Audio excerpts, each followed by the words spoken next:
I just want you to know, Connor, that when Jay Croucher said it was deep lip sending to watch me eat popcorn, he's got an hour of it now. Yes. Oh, this is his worst nightmare. So, I mean, behind the scenes, Jay and I got on a call very, very early, and the first thing our producer Adam told us was this popcorn idea. And Jay and I kind of both sighed. What's better, watching me eat popcorn or just get hammered on Dollaritas? Yeah, well, I prefer the Dollaritas. Dollaritas. Yeah, there's more room for comedy there. I'm not sure what the Penn State Blake, go give me a Dollarita. Fantasy Football Happy Hour with Matthew Berry, served by Applebee's.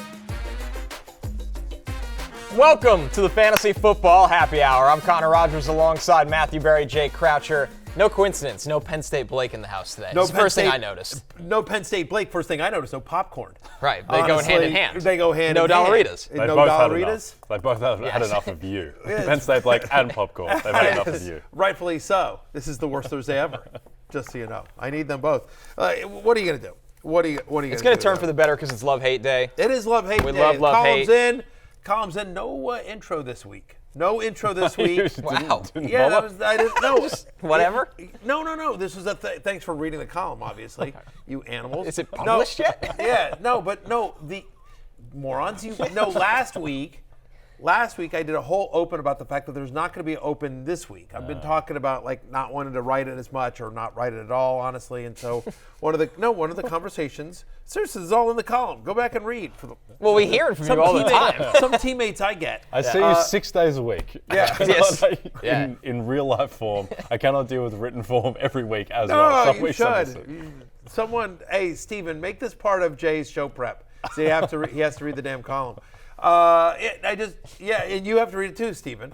Look, the fact of the matter is that it was suggested to me by NBC that maybe one way to ease the work burden on me was not write the intro, the long story about me or whatever. The long story that isn't about fantasy football. It's not the best part of the column. I was going to say that's the argument. Get some people going. That's the argument. That's what people love. That's what, what Nicole, the woman, her and I think her husband Ben that we met in Philadelphia, met through the column or whatever. And so that's my argument is that the conversation is basically this. I'd like to get rid of Love-Hate. I'm kind of done writing it. I've been doing it I've had a term paper due every week for 24 years. I'm kind of done. And NBC is like, it's super popular and a lot of people read it and we'd really like to keep it. And I'm like, but it's killing me. It takes me a lot of time to do it. And NBC's like, well, what if you don't write the open? And I'm like, well, if I don't write the open, then it's not Love-Hate. Then it's a start sit column. And then and there's a million of those and blah, blah, blah. And anyway, so we had this really good conversation and NBC's very sympathetic to, my desires, but also it's a business, right? And I mean, the God bless and thank you very much. It's very, very popular. It drives a tremendous amount of traffic to the site, and there's obviously a lot of digital extensions to the column, including this show, right? We have a whole Love-Hate show today, which is what we're doing, and so then there's digital videos, and there's a lot. It's not just a column. It's a whole business ecosystem around Love-Hate. And so the argument was, well, maybe let's just try it once without the open, because maybe we think the open's great, but maybe everyone's just like, Barry, shut up and get to it, which I've definitely heard that feedback from some people too, right? Which is including my producer right now, because he'd like us to talk about players. So so the point was today's column has no open, and we're going to sort of see what the traffic is. And if the traffic dropped, so I gave people a heads up. Next week, no intro. And if the traffic drops significantly, then we'll know, people love the open. If the traffic's the same, then maybe I can get away with doing no opens. You know what I reckon you do? I reckon you get Barry on a pitch count. It's like Max Scherzer in the World Series. So what you do is you'd only do the open like once every 4 weeks, and you do that. Or what I would do is I would keep the open, and your Love-Hate is just 2 guys. 1 love, 1 hate each week. Right. It's just like a weekly ride or die. And then everyone will be like, oh, Barry loved Gabe Davis this week, and he got 0 receptions or whatever. And that's the thing. It's riskier, but I really like that idea. I got to be honest. Maybe I could do it for 1 per position. Yeah. But I don't know. I feel like then all of a sudden then it's just a column. Then it's an essay. essay that has nothing to do with actual fantasy football. When there's 2,000 words about me and my daughters, and then there's like 6 words about players. It's a little bit bad. But yeah, maybe a pitch count there in terms of maybe doing load management. Load management. Veterans rested. Exactly. A DNP on Tuesday. Just not do a open every single week, and anyway. Whatever. A guy who has been on a pitch count this season is Tyreek Hill, Connor. He has, and it feels like that has kind of finally hit the fan as we get into our Rotoworld player news. Of course, excellent transition, Jay, to the injuries we are tracking throughout the week into the weekend. And I think as you see the long list here, Kyler Murray practicing full. Doesn't mean he's going to play, but as his practice window has been activated, that 21-day period, he's now practicing in full. Bijan Robinson practicing in full. Miles Sanders and Roschon Johnson the same. So running backs getting healthy. DK Metcalf still limited. Kenneth Walker was a DNP with a calf. Raheem Mostert, that one seems somewhat significant, did not practice. Aaron Jones, Tyreek Hill, as we'll get to in a second, TJ Hawkinson. And with Tyreek Hill, this quote from Tua was kind of interesting. If we couldn't have Tyreek, that would be tough, but the show goes on. You've got to continue to play. And somewhere down the line, we're going to get Tyreek back. And it has to be one of those things where you never lift your foot off the gas and you don't lose that rhythm as a team or as a unit. This is an interesting one because I think the buzz line out of that was somewhere down the line. Tyreek back, which I don't know. Maybe it's been taken out of context. Maybe it's taken in context. And the Miami team doctors, they drink free with dealing with Raheem Mostert and by all Tyreek means, Hill. just get Tyreek Hill and Raheem Mostert back out there on Sunday, and booze on us here at the happy hour. And Devon Achane is actually, we make sure we keep Tua upright as well. So anyway, the press conference, that was the one phrase down the line that got I don't want to say it got taken out of context, but that's the one that got blown up on Twitter, and people are concerned, obviously, given, Tyreek Hill is fast, and anytime you're dealing with hips or hamstrings or anything like that with a fast player, you suddenly go, uh-oh. Yep. But I do think if you watch the whole press conference, it is taken a little bit out of context because Tua is talking about, Tua's just kind of rambling a little bit and just saying stuff, and it just kind of comes out. But what he's saying is that, look, if we don't have Tyreek, then there are other guys who can step up and we'll get Tyreek back at some point.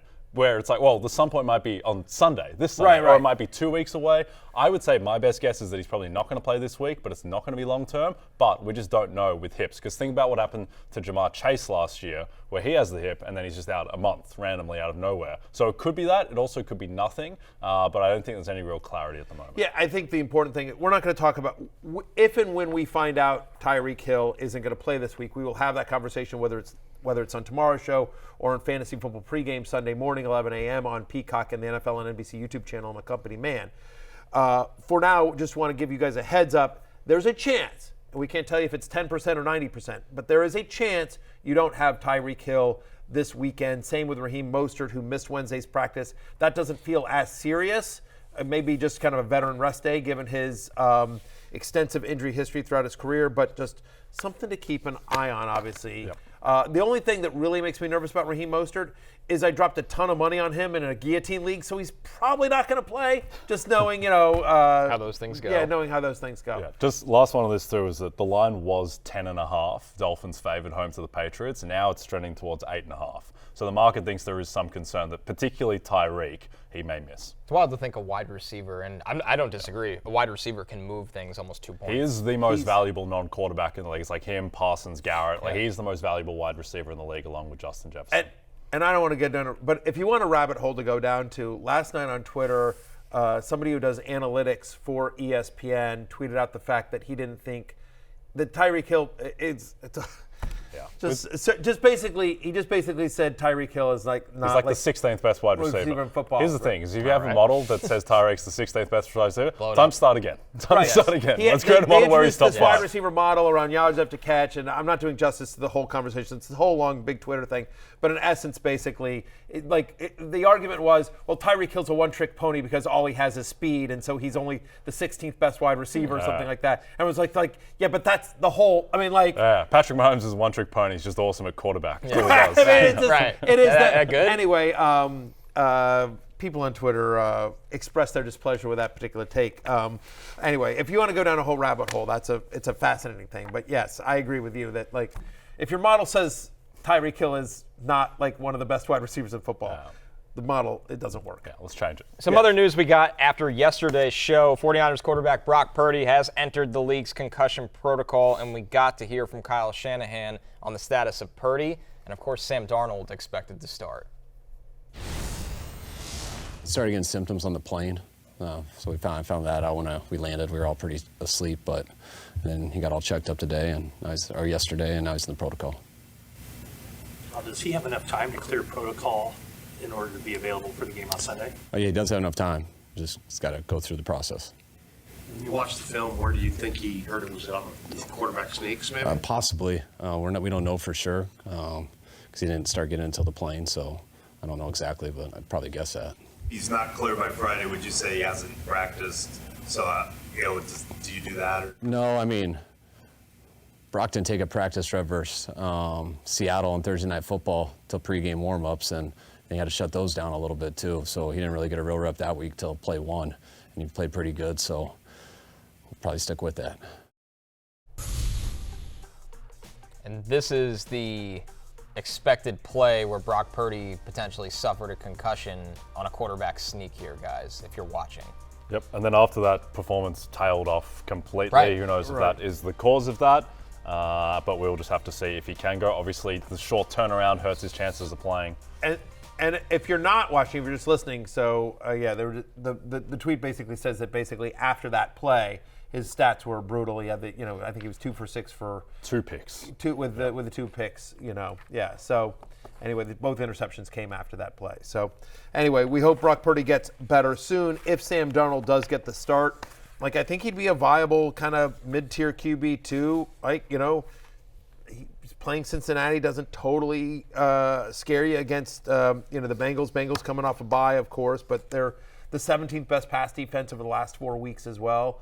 Darnold's been in that system since the beginning of camp. They obviously have a lot of weapons. Debo won't be there on Sunday, but I think you could do worse as a bye week fill-in, even though there's no teams on a bye. But I mean, down the road, down the road, you could be worse. You could do worse than Sam Darnold, who's available in 89% of leagues. Like I'd prefer Sam Darnold to PJ Walker. I'd prefer Sam Darnold to Will Levis. Again, if you're in a deep league, Jordan Love. Two quarterback league. What about Jordan Love? Yeah, I mean, right? Jordan Love's brutal. I mean, Jordan Love has been bad. Listen, if you're thinking about starting Baker Mayfield tonight, I'd prefer Sam Darnold to Baker Mayfield. Now you may have to make that choice from to Bryce Young. Anyway, so. Yeah, and the line has moved from Niners -5.5 to now trending towards Niners -3, which some people said, Brock Purdy's only worth 2.5 points. Sam Darnold's a really good backup quarterback, and moving to 3 is a big move. So I think the market respects Brock Purdy and thinks he's pretty good, but we will see if he does go. Our last bit of player news, of course, Thursday Night Football, injuries that we are tracking. We talked about Baker Mayfield, so we'll start there. He's questionable with the status of his knee. Chris Godwin is also questionable with the neck injury. On the Bills side of things, Dawson Knox is out with the wrist injury. That's going to be the case going forward for a little bit here. And then Quentin Morris is out with an ankle injury. So we'll keep an eye on the Bucs offense. This should be a big Dalton Kincaid game as well. So Baker Mayfield's expected to play, as is Godwin. I think Dawson Knox is the only starter that we don't expect to see tonight. You mentioned Morris as well, obviously, third string tight end. But anyway, we saw signs of it last week. This should be a big Dalton Kincaid game tonight. And the last thing is just to clean up the Sam Darnold thing. If he does start, we'll get more into this tomorrow as we get more news. But if for some reason Sam Darnold started, I'd have no worries about starting Kittle, Ayuk, McCaffrey, any of the normal 49ers you would start. I'm still starting with Sam Darnold under center. And we will preview Thursday Night Football with our best bets at the end of the show. But before we do that, let's get into love-hate as promised. We start with the running backs. No intro. We're just players. Just cold turkey. Cold turkey. Just going diving right into it. All right, let's do it. Jahmyr Gibbs, he's got the Raiders, Jay. And listen, the story with Jahmyr Gibbs, as we've talked about, is when David Montgomery is out, he gets the volume, and he's had success with that volume. Yeah, he has. And 2 kind of strange games when David Montgomery was out, where Gibbs against Atlanta didn't have a massive game, but did get the volume. And then against the Ravens in a game that was a total blowout, he did get the work. He has such a high floor because of the passing game working when he's getting the carries, when he's getting 15, 17 carries. And he only got 11 against the Ravens because they were down 21-0 by the time they ran their 7th play on offense. But yeah, I think he is a top 10 running back without question this week, Matthew. Yeah, I mean, look, we like the workload without Dave Montgomery. He doesn't play, and it's a good matchup against the Raiders as well, right? 135 scrimmage yards per game to running backs. That's what the Raiders give up. This game is on the turf in Detroit, which should also benefit Gibbs, who not only got, 83% of the running back touches last week, he also got a 20% target share. So as we've talked about, no Montgomery, give me all the Gibbs on a national stage. The Jahmyr Gibbs we all drafted should once again happen this week. He's my running back 5, as you see it there on your screen. RB5 for Barry, and right behind him, as you see it there, Alvin Kamara, RB6, also makes the love list. Barry, you want to talk about volume. Kamara, especially in the pass game, is getting all of it. Yeah, Derek Carr can't throw downfield with any sort of accuracy, so he's just dinking and dunking his way to making Alvin Kamara the greatest running back in the history of football, apparently. 26 touches a game, 24 touches in every game since returning, 24% target share, which leads all running backs in targets and receptions this season. He missed 3 games, and yet Alvin Kamara leads the NFL in targets and receptions. Which is just insane. Running backs have gotten at least 20 touches against the Colts this season, averaging over 24 fantasy points per game. Yes, America's Ponzi scheme continues. Alvin Kamara receptions. It's ugly and it shouldn't be right, and it's what's wrong with fantasy football. But don't hate the player, hate the game. This is the game we've chosen to play. This is the life we've chosen. Alvin Kamara is my running back 6 this week, guys. And to be fair to Kamara, even with the Ponzi scheme, he does look more explosive than he has in a couple of years. Yeah, he looks better, looks healthier. Maybe just give him 3 games off to start the year every year. Just saying. Comes in fresh, ready to roll. All right, Isiah Pacheco is our next running back on the list. He comes in as a top 10 running back in Barry's rankings this week. Jay as RB8. Pacheco is the guy in the Kansas City backfield. We haven't seen much of McKinnon, Clyde Edwards-Helaire, and the lead back in Kansas City's offense. Good things bound to happen, especially when you got Denver on tap. Yeah, indeed. And look, he didn't have a huge game on the ground against the Chargers last weekend, but the Chargers quietly have a top 5 rush defense. Much easier matchup against Denver. When he played them last time, he went 16 for 62, also had 6 receptions. And I think even though he didn't have a good game against the Chargers for relative to expectations, I think it's a great sign that he still was able to get 60 scrimmage yards, 4 receptions, and a touchdown. He's just so clearly the guy in that backfield now. And the Chiefs' offense, the main thing is they look like they're finally clicking. That was their best offensive performance of the year against the Chargers. Barry, our last running back here. It's the battle for MetLife. Giants, Jets, and you got Breece Hall, who checks in as RB11. Breece has been a big play machine this year, and now the Jets have said, listen, there's no work limit on him. Dalvin Cook hasn't been good. Michael Carter hasn't been good. Breece is healthy, and this is his backfield. To be clear, the Jets haven't publicly come out and said that. They haven't come out and said, look, Dalvin Cook isn't any good. Michael Carter isn't any good. We're going to give the ball. They've shown it, though, with usage. Right, exactly. No, if you read between the lines, it's there. When you see Carter and Cook just standing on the sideline holding their helmet for the entire game, then you sort of know. But I'm just want to be clear. You're like, hey, they've come out and said there's no training wheels anymore on Breece Hall. No pitch count. He's getting the full workload. They're off the bye here against their crosstown rivals. It is the battle of the soul for South Jersey. There we go. Exactly. Not South Jersey. No. North Jersey, whatever it is. We don't claim South Jersey. That's Penn State Blake territory. All right, fair enough. Exactly. All right, fine. Jersey.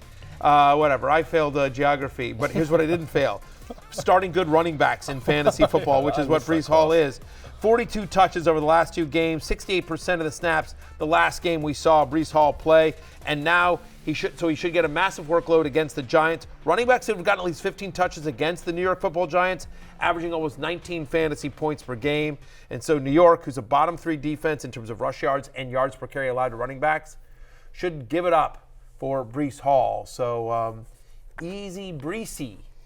Just kind of, I'm workshopping that one. What do you think? They might catch on. Him is kind of easy breezy. I'll try it on Jets pregame and attribute it to you. Could you? I would appreciate that. He's my running back 11. Yeah. A lot of scope to improve from that, Matthew. So a lot of way to go up with easy breezy. So Breece Hall's rushing prop the past few weeks has been set in like mid-40s, low 50s. This week it's almost 70. Wow. So the market definitely agrees that this is easy breezy's backfield now. Thank you. Yeah. See, it just kind of rolls off the tongue. Well, it doesn't roll. The Australian accent made it smoother. You can't say, not with the Z, with the C. Easy breezy. Okay. Yeah. Easy breezy. Scope for me to improve too. Yeah. Exactly. How about some others receiving votes here? A combination of Rhamondre Stevenson, Rachaad White on Thursday Night Football against a Buffalo defense that is dealing with a lot of injuries. Gus Edwards against Arizona sneaks into the top 25 backs.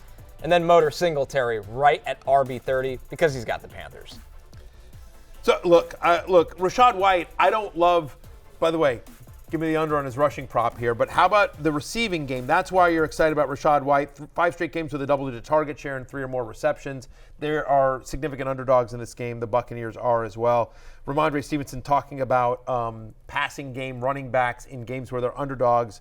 Patriots are 9.5-point underdogs this week. 20% target share for Rhamondre Stevenson the last 2 weeks. Feels like he's finally starting to get back involved in the passing game here. Cardinals allow the 5th most rushing yards per game to running backs, which is why Gus Edwards comes in at running back 24. And then you mentioned Motor Singletary. Season highs in touches and snap rate last week. Feels like at very worst, this is a committee. At best, he's the starting running back, not Dameon Pierce. Either way, you love the matchup against the Carolina Panthers defense that is not so good.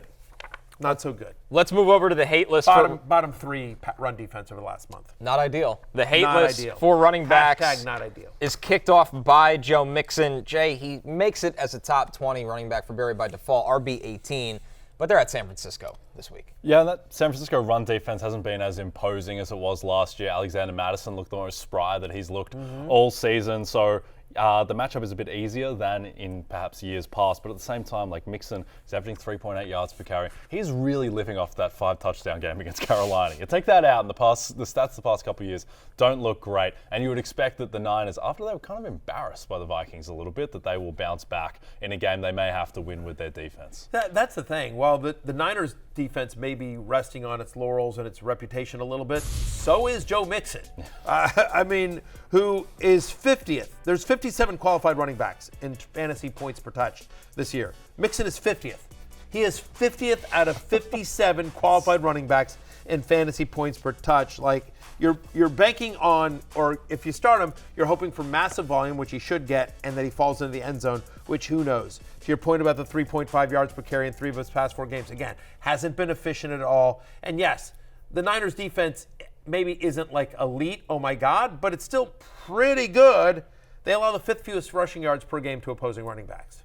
Yep, agreed. I do think the Bengals, they should be able to have more success through the air. The sneaky thing with the Niners, and the thing I think their offense will be fine, the defense will be fine overall, but the one thing is they just cannot get pressure outside of Nick Bosa. Like, they lost guys like Umenahu and Ebukam. Right. They haven't really been able to replace them, and Kirk Cousins was completely upright. Now, Vikings quietly have a very good offensive line, and Christian Darrisaw might be the best left tackle in football along with Trent Williams. And the Bengals do not have a great offensive line, but that's just one thing to notice. But I mean, by the way, Bengals coming off the bye. Yeah. Joe Burrow should be 100% healthy. T. Higgins also healthy. So they should finally have a full complement of healthy pass catchers for this matchup against San Francisco. Kareem Hunt also makes the hate list as well. Look, it's a tough matchup. Seattle much better against the run than I think they get credit for. They allow 2.9 yards per carry to opposing running backs. That is the best in the NFL, the lowest rate. Every running back that has faced Seattle so far this year has been held to under 80 total yards. Hunt's just, I mean, like, again, I think we'll see some Pierre Strong. Hunt didn't practice yesterday either as well, so we'll see. Maybe that was a veteran rest day, but I'm nervous about him. He's outside my top 25. I have it just running back 26 this week. Kareem Hunt. And then finally, just to whip through this, guys, real quickly, Brian Robinson against the Eagles. You know I love my Commanders. You know I love Brian Robinson. But, look, I mean, Chris Rodriguez is becoming a thing here. So it's a 3-headed committee. Eagles allow 49 rushing yards per game to running backs. That is the best in the NFL as well. 4 straight games with under 60 total yards for Brian Robinson. The early game passing game usage that we saw hasn't really manifested itself. He needs a touchdown, because if he doesn't score a touchdown, it's single-digit fantasy points every game. All right. Coming off of a strong victory over Penn State, Blake's Nittany Lions, Ohio State Buckeyes will aim to go 8-0 as they head to Wisconsin. Coverage begins at 7 p.m. Eastern, only on NBC and Peacock. We're going to break. When we're back, Love Hate continues. Pass catchers, quarterbacks coming right up. I'm Cameron Decker. I'm Deion Henley. I'm Quentin Johnston, and we're here at the Not Scary Farm for the 50th anniversary, and we're about to go through some mazes. Oh, yeah. That was not real. I was wrong the whole time. What's up, dude? Real. Get cured. Look around. You die first, I go second. I'm not dying first, bro. Whoa. Relax.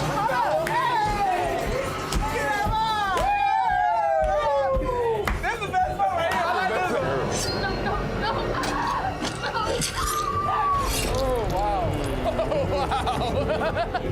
Well, that bad. Oh, regular.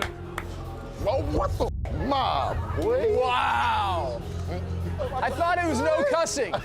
I thought this was a no cussing event. I get it, bro. He's too big. No, watch out. Wednesdays, the country gets chucked. Everybody's favorite killer doll is back. New episodes of Chucky every Wednesday at 9, 8 Central on USA, and Sci-Fi available next day on Peacock. Wow.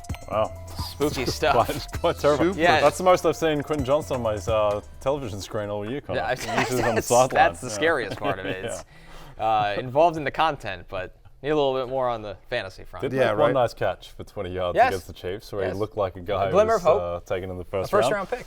Yeah, I just don't think it's going to happen for Quentin Johnson. All right. Well, maybe not this year. Yeah. Let's get into that Chargers offense right now. A little love-hate pass catchers edition here. The good news is, while it's not going for Quentin Johnson in the offense, it is for Keenan Allen, and Keenan Allen has the Bears on tap, Jay, which pretty much a theme of this show is if somebody's playing the Bears and they're a pass catcher, fire them up. Yeah, and Keenan Allen has had a monster year already, but the thing with Keenan Allen is that the past 2 games, Justin Herbert has literally left like 200 receiving yards and 2 touchdowns on the table for Keenan Allen, just with throws that are Justin Herbert's fault. He's just missed him in the end zone a couple of times, left basically a 70-yard touchdown on the field against the Cowboys as well. So there is more to come from Keenan Allen. Yes, he had a disappointing game against the Chiefs. Chiefs quietly have a top 5 defense in the NFL. They're a monster to play against, and now all of a sudden he gets a very favorable matchup. I mean, that's the thing, right? It's not just us. Each of the last 2 weeks, there's been in essence, a walk-in touchdown that Justin Herbert has just missed with Keenan Allen, despite all the production. Like he actually could have had. He's got a 30% target share this season as well. And the Bears, bottom 5 in terms of touchdowns allowed to wide receiver.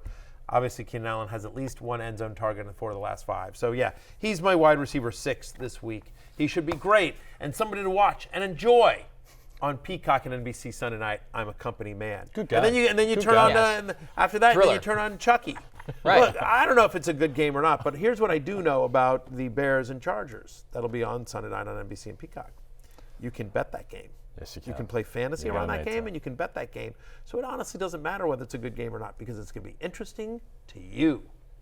Well, we stay hyping up the game because DJ Moore is next be sure to on cut that as a list. promo for NBC. Stephen, do me a favor. Cut that. Send that over to NBC. I bet you they'll want to play that quite a bit. DJ Moore, he's got the Chargers obviously staying in this game, and it's quite simple. Most fantasy points allowed to wide receivers this season, and DJ Moore should get a lot of those easy targets, Barry, from Tyson Bagent. He should get all the targets, the easy ones, the hard ones, the medium ones. Deontay Foreman there, too. Honestly, Tyson Bagent has a 36.5% target share from Tyson Bagent so far this season. And you mentioned it.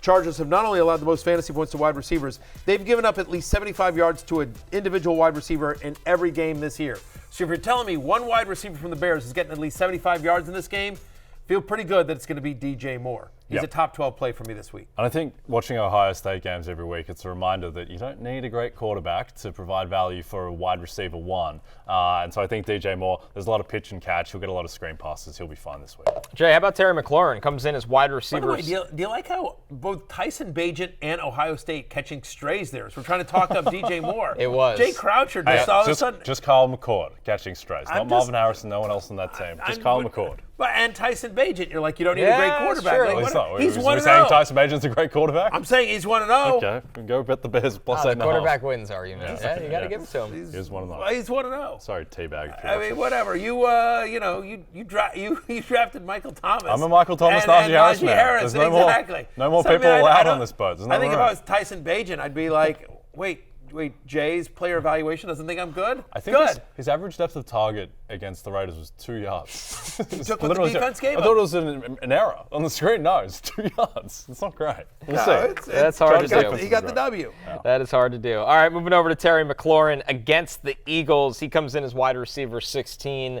Jay, and with McLaurin in this matchup. There's a joke in there somewhere. I'm just trying to think between teabag and average depth of the target. I'm working. Keep it going. We'll talk about Terry McLaurin, and you can workshop the jokes. It all works out for everybody. You can jump in on George Kittle the next one. I'll give you some time. 100%. And Jay, the story with the Eagles secondary right now, and they've dealt with injury, but they're a little vulnerable at the moment. They are, and we'll see what Kevin Byard joining that team does, whether that fixes the secondary. Now, to be fair to the Eagles, they were pretty good against the Miami explosive passing offense, but yes, it's kind of flipped from last season where now this is a team you cannot run on, but you can throw on them. So the Avonte Maddox going down for the season has hurt them. So I think Terry McLaurin, who should be trending in the right direction in a game that they are expected to throw a lot with game script, he should be a viable locked-in starter this week, Matthew. Yeah, I completely agree. Look, even though Sam Howell's going to spend half this game on his back, the fact is he's been able to find Terry McLaurin. He has at least a 25% target share and at least 80 receiving yards in 3 of the past 4 games with Howell under center. Eagles have allowed 17 fantasy points to a wide receiver in every game this year. He'll see some Darius Slay, and honestly, more often than not, he's gotten the better of Slay. 85 yards in each of the last 3 games against Philly dating back to last season for Terry McLaurin, at least 85. He's averaging 19.9 against the Birds. We expect the Eagles to be up and up big in this one. They should be throwing. Terry McLaurin is my wide receiver 16 this week. Scary Terry on Halloween. Come on, boys. Does it get better than that? Well, it doesn't get better for Sam Howell, who's getting sacked 5.7 times per game. Yes, which is a record, which is terrifying. Obliterates the record. He's not going to end the season this way. No. Jacoby Brissett at some point, unless he figures out how to get the ball out quicker. He needs and to against do that. the Eagles pass rush, a bit worried about Sam Howell on Halloween weekend. I appreciate that. I appreciate that. You should, what you should do is just watch, a bunch of Chucky on Peacock. Yeah, that might be. Stay scared. Yeah. See what I mean? Just yeah, exactly. Maybe. As scary as it is for great analog. Very smooth. Yeah. God bless. Peacock numbers. I've been up all night writing love-hate. With no intro. No intro. That's the crazy. Listen, sometimes we don't have our fastball, Matthew. Sometimes we got to get by on off speed. That's right. There you go.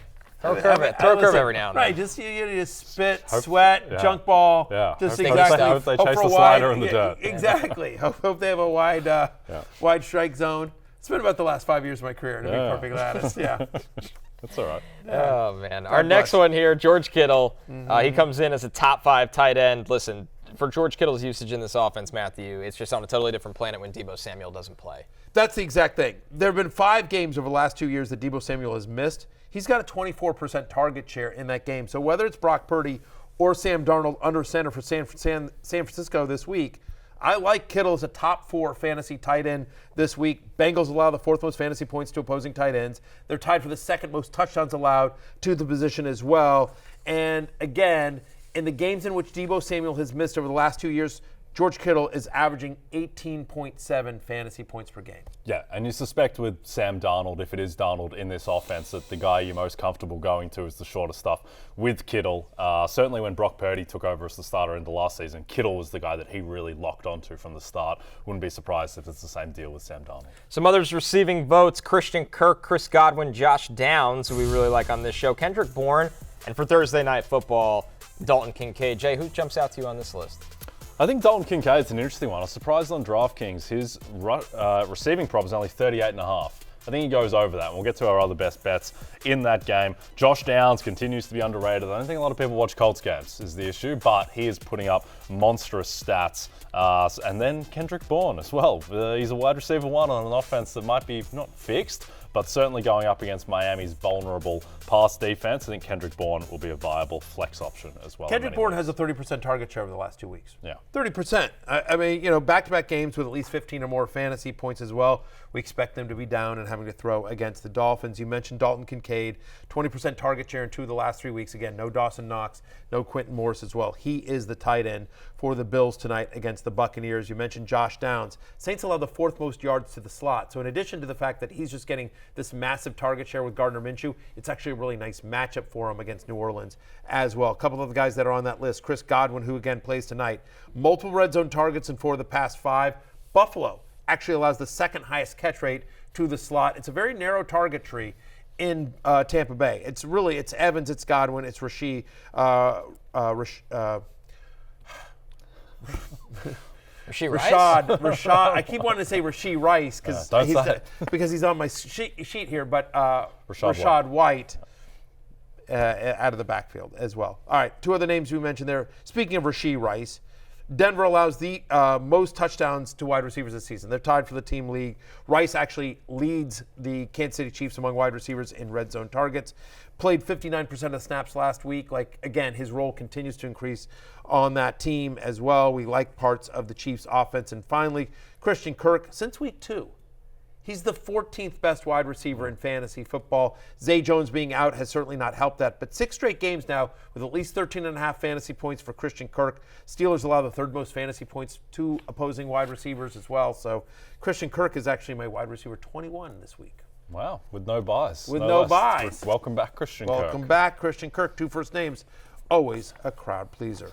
Moving over to the hate list here. It's led by DeAndre Hopkins. He will be catching passes from what we think will be Will Levis, as much as the Titans have been leaking also that Malik Willis might play in this game. The bottom line is here, Jay, it doesn't really matter who's throwing in this Tennessee offense. It doesn't seem too pretty going into this game against the Falcons. No, when we talk about certain wide receivers who have a talent level where they are somewhat quarterback immune, someone like a DJ Moore, I don't think DeAndre Hopkins is at that point of his career at this point. I think we're going to see a lot of Derrick Henry, a lot of Tajay Spears. They're going to be running the ball. Think back to Malik Willis's starts last season, even if it is Will Levis. Against the Texans in particular, Malik Willis can't even remember the time he threw it. It was just hand off to Derrick Henry, hand off to Derrick Henry. We'll see. Hopkins might catch a few balls if they are down, but certainly not comfortable starting. I mean, he's going to get a decent target share, but again, we just don't know what to expect.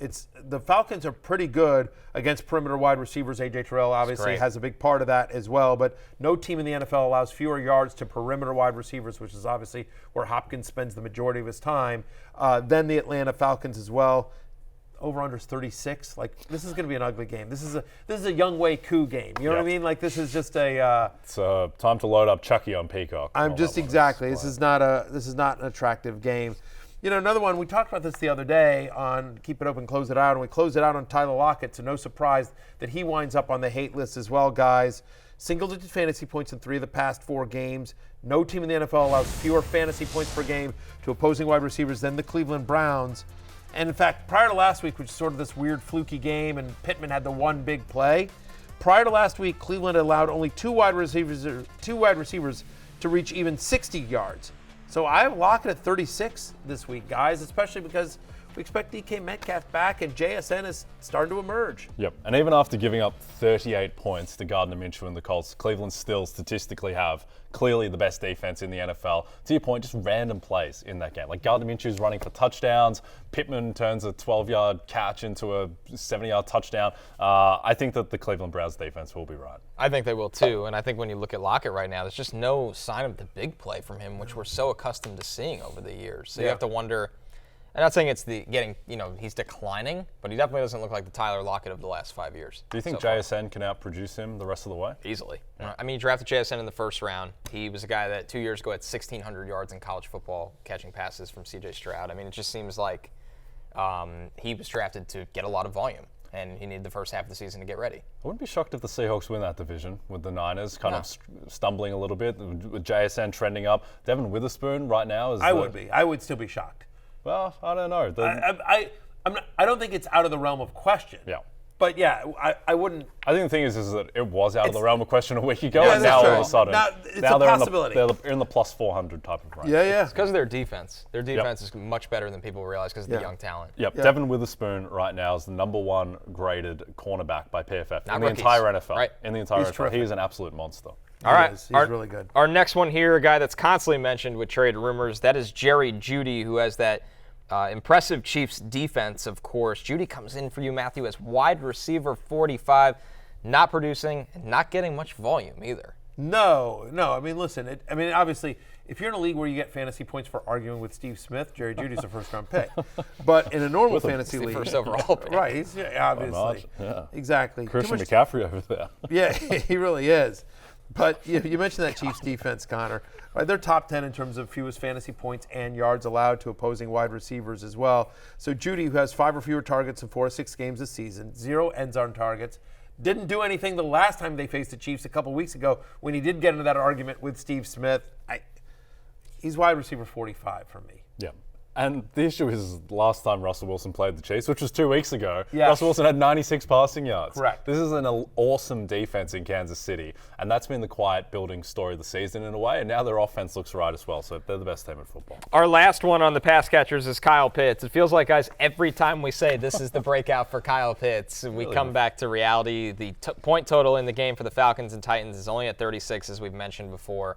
Kyle Pitts is not stacking together good weeks. It's just a blip on the radar here and a blip on the radar there. There's just no consistency. And we talked about this with Denny Carter last week, that even though Pitts was having these games where it looked like on the surface his stats were improving, he's just not running the same amount of routes as he was earlier in the season. And it just doesn't seem like, even though Desmond Ridder is putting up stats, even if they are empty stats, there's still just not enough to go around when Arthur Smith is so intent on the Jonnu Smith life, Matthew. It's been better for Pitts recently. I mean, it's definitely been better for Pitts, but that's damning with faint praise. He's got one game this year with over 50 receiving yards. Desmond Ridder, throughout his career, and especially this year, plays a lot better at home than he does on the road. This game's in Tennessee. Titans have had 2 weeks to prepare for the Desmond Ridder experience. They're pretty good defensively against tight ends. They allow the 7th fewest fantasy points per game to opposing tight ends. So, yeah, Kyle Pitts is only tight end 14 for me this week. Has Arthur Smith gone past Mike McCarthy in your coach dislike rankings? Yeah, because you know what? And I was going to do this tomorrow. Maybe we can wait for tomorrow. But did you guys see the quote on Twitter about like it's just like I'm making fantasy managers. He hates fantasy football. He hates fantasy football, which, by the way, that's fine. You're allowed to hate fantasy football, Arthur Smith. I got no issue with you hating fantasy football. I have no issue with you hating fantasy people that reach out on Twitter that complain about you on Twitter. And I'm one of them, by the way. I got no problem if you hate me. That's fine. And you should try to get the Falcons to win football games and not care about our fantasy needs. And Adam Levitan, my friend Adam Levitan, made this point on Twitter, which I think he spoke it so perfectly, which is just like, forget that. Forget fantasy football for a second, right? And I'm not sitting here saying I know more about football than Arthur Smith, right? He's probably forgotten more about football than I'll ever know. But I don't think I'm way off base by saying, and this is Adam's point as well, I don't think I'm way off base to say, like, the way you win football games is by using your best players. And I think objectively, Bijan Robinson is one of his best players. Tyler Algiel's a nice story. He's a 5th-round pick. He got 1,000 yards out of a 5th-round pick. That's fine. Jonnu Smith, fine. But again, people that aren't fantasy managers have said Kyle Pitts is a generational talent at tight end. Bijan Robinson was the consensus no-brainer. Even though running backs are devalued, this is still a guy that's worthy of a top 10 overall pick in the NFL draft because that's how special Bijan Robinson is. So yes, you can sit here and say fantasy managers, hey, stop bitching. I'm not worried about you fantasy managers. That's fine. But how about playing the best players on your team? And if you don't think Bijan Robinson and Kyle Pitts are the best players on your team, well, that's a you thing. That's the thing. And for everyone that says, well, they're winning, yes, they are. They're 4-3 or whatever they are. That's fine. You know why? Because they have a top 10 defense, which Arthur Smith doesn't touch. Yep. Their offense sucks. You know what I mean? Like, they're running the ball effectively. I give them credit for that. But, they're winning the games because of their defense, which is not Arthur Smith. And saying you should use your best players is not fantasy football. That's actual NFL football. And the last thing I'll say here is, by the way, I don't think anyone in fantasy or real football had a problem with Bijan Robinson's not right. He's not going to play. The issue is that we didn't know about that. And there's too much money involved in the NFL. Sports betting is legalized in gambling and a major partner of the National Football League. And the integrity of the game is really important to the NFL. I know this for a fact. I've sat in sessions with the National Football League where they talk about this over and over again. And so when you say, hey, Bijan Robinson isn't feeling right on Saturday night, and then you don't say anything on Sunday morning, that affects the partners of the NFL who have a significant amount of money involved in this. This involves fantasy players and sports bettors as well. Just tell us, hey, there's a chance he can't go. Yep. And that's why they're being investigated. Yep. I think the issue for Arthur Smith is last year he did have a leg to stand on because I think they were getting by and performing relatively well with their talent. This year they've got the 25th ranked offense by EPA. It's not a good offense. You're not having anything to stand on. So maybe do something different. Maybe use your best players, Arthur. Yeah, anyway, it's frustrating. Yeah, I totally get it. We're with you. And being lectured. We're being lectured. I think the tone is probably the toughest part of it, I think. Yeah, so. I mean, anyway, go Titans. Tighten up. Tighten up. All right, tighten up. We'll close out here kill with love-hate for the quarterbacks. Kill them dead. Yeah. Oh, man. And we start with Justin Herbert against the Bears here, Jay. Listen, big point total here. vulnerable secondary. Herbert really needs a good game. Yeah, possibly the worst secondary in football right now, the Chicago Bears. Chargers could be out there too. Well, yeah, Chargers not great either. And Herbert, he's left a lot of points and yards on the table the past 2 weeks. I think he'll be better for the run, and he should be a monster against Chicago on Sunday Night Football. Prior to facing Brian Hoyer and Aiden O'Connell last week, to your point, Jay, the Bears allowed over 20 fantasy points per game to opposing quarterbacks. They're tied for the second most touchdown passes allowed this season. I've heard her QB5. And again, I think there's been a couple of passes that he's missed, but another week fully healthy of Austin Eckler should be a great game at home as well. Another guy on my list, my love list here, is Tua Tagovailoa, right? Again, I'm assuming Tyreek Hill is playing in this game, but since losing Matt Judon to injury in week 4, Patriots are 25th in pressure rate. So Tua should have a really nice pocket here to find Tyreek, to find Jalen Waddle. He's playing at home. Why does that matter? Because in 3 home games this year, Tua is averaging 22.6 fantasy points per game and 293 passing yards per game. He's my QB6 this week. All the Tua. Jay, how about Jared Goff? Obviously a tough week against Baltimore, but looking like a bounce back against the Raiders. He comes in as QB8 for Barry. I think it's pretty simple with Jared Goff. If he's playing outdoors against a good defense, no chance. If he's playing indoors against a bad defense, all well, an MVP candidate. Right. And he's playing indoors against a mediocre defense. 22.8 fantasy points per game is exactly what he averages when he's playing at home. As you mentioned, it's at home. By the way, Vegas, 27th in pressure rate. Yeah. That's the other thing about Jared Goff. When he has time to throw, he's great, and he's going to have time to throw.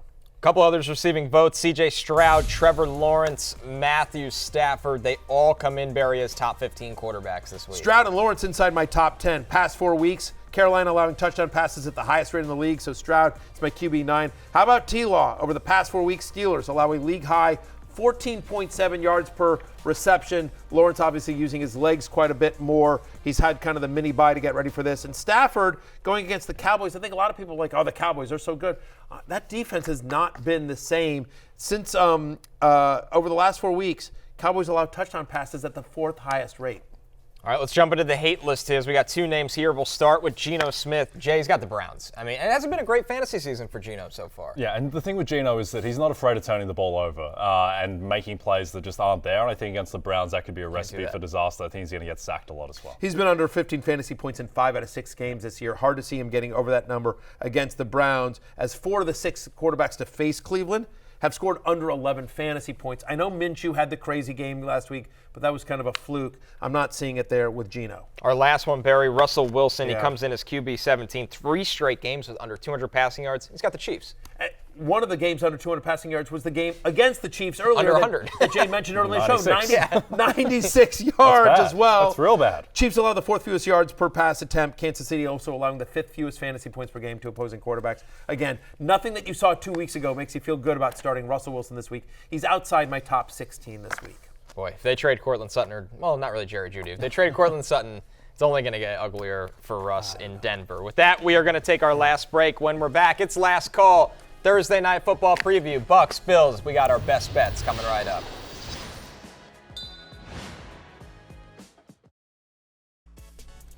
DraftKings Sportsbook is an official sports betting partner of the NFL. New customers can bet $5 and get $200 in bonus bets instantly. Download the app and use promo code BARRY when you sign up. DraftKings Sportsbook, the crown is yours. It's time for Last Call, and we are looking at DraftKings Thursday Night Football most bet player props. Josh Allen passing touchdowns over 1.5. That's at minus 145 right now. Dalton Kincaid receiving yards over 37.5. Josh Allen alternate passing yards 225 plus.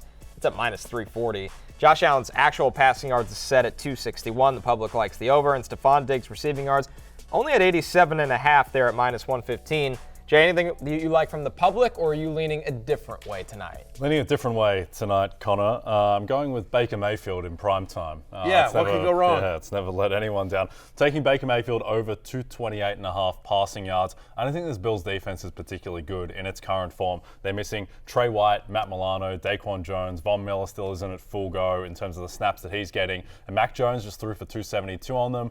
A couple of weeks before that, Trevor Lawrence threw for 315. I think Baker, as a 9-point dog, is going to be throwing a lot. I think he'll be able to throw with enough success with Evans and Godwin there that he'll go over 228.5. Yeah, exactly. With all those big name Bills, I'm also going to the Buccaneers. But I'm with you, actually, Jay. I agree with you and your take on the Buffalo Bills defense, right? I mean, so again, since Tre'Davious White went down, specifically in the secondary, the Bills have allowed at least 60 receiving yards to a wide receiver in every game since Tre'Davious White went down. So if you're telling me, hey, there's at least one wide receiver that's getting at least 60 yards tonight, who is it? And I'm thinking it's most likely going to be Mike Evans. His line is 58.5. Give me the over in that. He's hit that number in he's played 6 games this year. He's hit it in 4 of the 6. The two games that he didn't hit it, one of them was the game that he left early as well. So in 4 of the 5 healthy games he's played this year, Mike Evans has gone over this number as well. So, yeah, give me 58.5 for Mike Evans, who, again, to your point, they should be down. They should be throwing. I think this one's too low on for him. To your point about the 60-plus receiving yards allowed by the Bills to receivers as well, it's not like, they've played in that stretch. They played Mac Jones and the Patriots, Tyrod Taylor and the Giants. It's not like it's A.J. Brown and Justin Jefferson lighting them up for these stat lines. It's a very vulnerable pass defense at the moment. And we've seen Mike Evans has been as hot as any wide receiver in football this year. Guys, I'm looking at the Bills side of things. I think there'll be points tonight. I'm going the Bills team total over 26.5, and I think that's because we see an elite Josh Allen tonight. I also like his rushing over 21.5 yards. Josh Allen can do that in 2 carries in the game. I think we'll see a lot of points for Thursday Night Football. I would agree with you. Just, thinking about the public bets, you never like to sort of like ride with the public as it were of the most popular bets. But I will say, I do think the public is onto something there with Stephon Diggs over 85.5 receiving yards. Look, Tampa Bay has allowed 100 receiving yards to a wide receiver in 4 out of 6 games this year as well. He's averaging 97 yards per game this season. He's had over 100 yards in 5 out of 7 games. So, I like betting on talent. Stephon Diggs is playing as well as any wide receiver in football right now. I mean, you could argue Tyreek Hill over him. You could argue A.J. Brown over him. But, it's a short list. Stephon Diggs is playing great, and we do think there's going to be points in this game. Yeah, and also this is like season on the line stuff for the Bills. Everyone just expects them to win. If they're down 7 in the second quarter, all of a sudden you're looking at potentially 4-4 in the AFC. So I think that with the season on the line, they will be bringing out their best stuff, and their best stuff is Stephon Diggs. And one note on those public bets, Dalton Kincaid's over on receiving was the second most bet at 37.5. If you're going to bet on Dalton Kincaid tonight, take his alt and go plus money. You can go to 40, you can go to 50. It's either going to be a huge Dalton Kincaid game, especially the fact that Dawson Knox is out. We'll see what Josh Allen can get going with this offense that has struggled a little bit. I like that. All right. It's closing time, which means you don't have to go home, but you can't stay here. Go read my intro, Less Love, Hate for Jay and Connor. I'm Matthew. Happy Halloween. A couple days early. Peace out.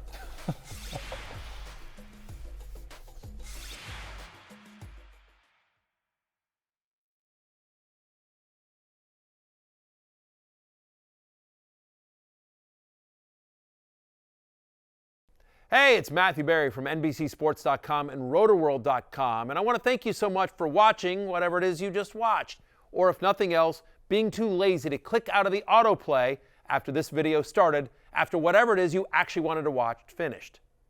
But now that you're here, I'd like to take a moment here to ask you respectfully now, okay? I'm asking you respectfully to subscribe to the NFL on NBC YouTube channel.